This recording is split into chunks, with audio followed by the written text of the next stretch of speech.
ఏం చేయాలి? మార్గములను. ఎవరి మార్గాలు పరిశీలన చేయాలి మనం? ఎవరి మార్గాలు?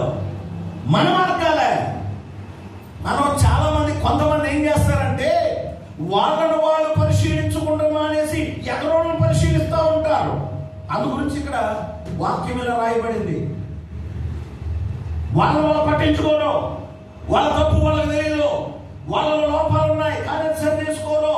వాళ్ళ దృష్టిలో వాళ్ళ నీతిమంతులు, వాళ్ళ దృష్టిలో వాళ్ళ పరిశుద్ధులు, వాళ్ళ దృష్టిలో వాళ్ళ పెద్ద భక్తులు, వాళ్ళ దృష్టిలో మేము కరెక్టే అనుకుంటారు. అందుకు వాళ్ళు ఏం చేస్తారంటే ఎదుటివారి మీద విమర్శలు చేస్తుంటారు. ఎదరోళ్ళలో ఏం తప్పు జరుగుతుందో, ఎదరోళ్ళ జీవితం కరెక్ట్గా ఉందా లేదా, ఎదరోళ్ళు సరిగ్గా నడుస్తున్నారా లేదా, ఎదరోళ్ళు ఎలా నడిస్తే మనకి ఎందుకంటే ఎవరి భక్తి వాళ్ళు అన్నప్పుడు మోక్షం వెళ్ళేది ఎదుటి వ్యక్తి నరకానికి వెళ్తుంది. నువ్వు వెళ్తావా నరకానికి? వెళ్ళవుగా. అంటే నీ భక్తి నీరేగా, నీ జీవితం నీరేగా. అలాంటప్పుడు నువ్వు ఎదుటి వారిని పరిశీలించేదానికి దేవుడు మనకు పర్మిషన్ ఇవ్వలేదు, దేవుడు అనుమతించలా. అందుకే యేసయ్య ఏమంటాడు తెలుసా?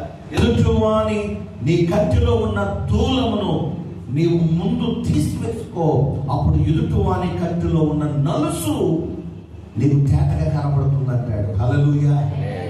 ముందు నలుసు అంటే ఎంత ఉంటుంది?